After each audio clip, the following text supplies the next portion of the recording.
Gente, o vídeo passado eu terminei com um cliffhanger, né? Cenas do próximo capítulo.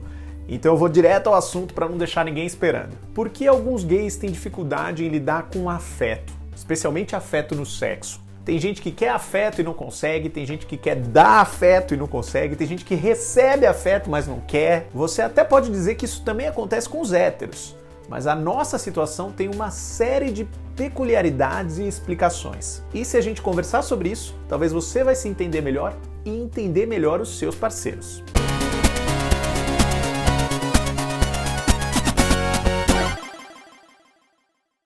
Aqui no canal Gay Nerd a gente fala de cultura pop, cultura nerd e cultura LGBT. Os últimos vídeos foram bem focados em comportamento gay, mas eu prometo que o próximo vai ser cheio de dicas de cultura pop. Aliás, inclusive você ajudou a escolher o tema desse próximo vídeo aqui na aba Comunidade. Então, se você não quiser perder nenhuma novidade, seja nos vídeos, seja aí nas conversas da comunidade, é só se inscrever aqui embaixo e ativar o sininho. Gente, esse vídeo sobre a dificuldade do gay com demonstrações de afeto veio inspirado por uma mini polêmica que rolou no Twitter alguns dias atrás, de um cara que postou que se sentiu desconfortável porque um peguete mandou um boa noite para ele na hora que ele ia dormir. Eu não vi o tweet especificamente, mas a discussão chegou até a minha timeline e, claro, como tudo no Twitter, a reação das pessoas foi condenar. Chamaram o cara de babaca, de infantil. Eu acho que faltou profundidade na conversa e faltou principalmente compreensão.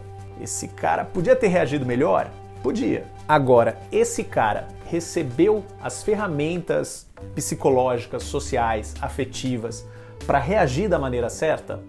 A gente não sabe. Porém, eu apostaria com você que não, porque a maioria dos gays não recebeu. Duvida?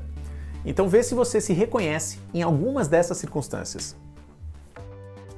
Gays são ensinados a não receber afeto.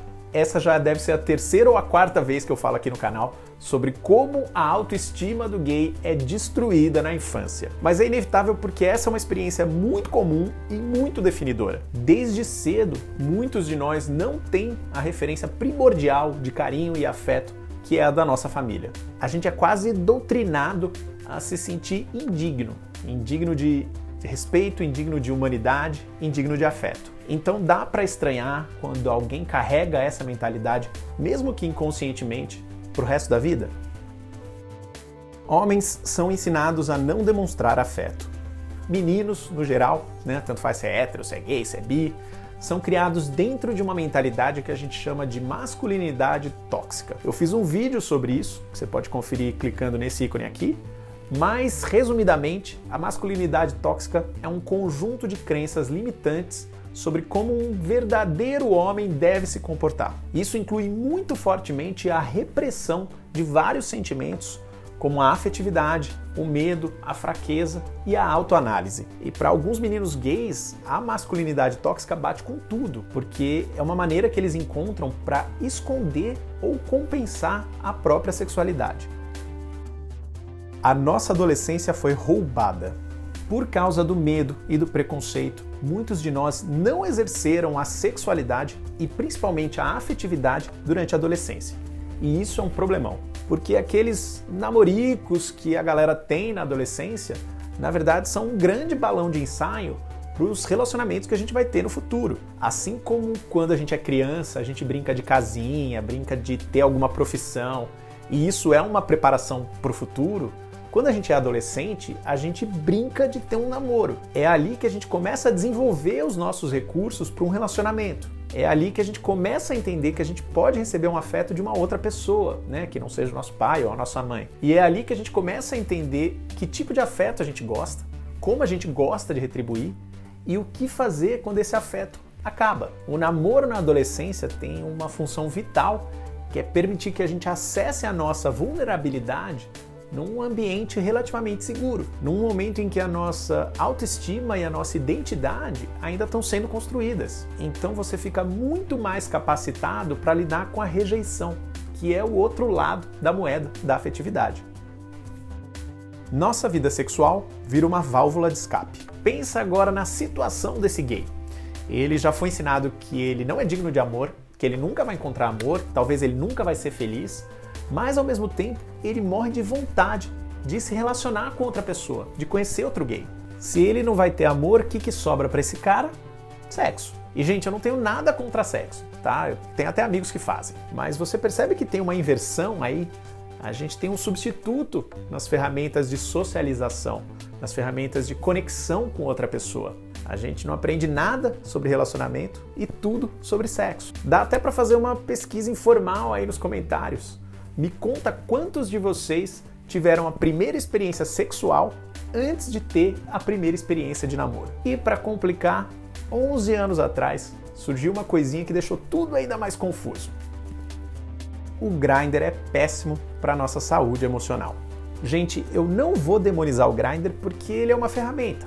Ele pode ser bom, ele pode ser ruim, tudo depende de como a gente usa e de como a comunidade usa, né? Porque afinal ele é uma rede social. E claro, o Grindr pode render mais que uma transa, pode render afeto. Eu contei aí pra vocês na live que eu conheci meu namorado no Grindr. Mas o problema não é nem tanto a consequência final desse processo de conhecer alguém. É o começo. Achar que a interação que a gente tem no Grindr é um equivalente, é um substituto para a interação na vida real, é a mesma coisa que jogar Tomb Raider e achar que virou arqueólogo. Porque a mecânica do Grindr é baseada no marketing. Aquilo que a gente cria não é um perfil, é uma propaganda. Então você tem que sempre mostrar o seu melhor. Mas se você só mostra o seu melhor, você não mostra vulnerabilidade. E se não existe vulnerabilidade, não existe intimidade.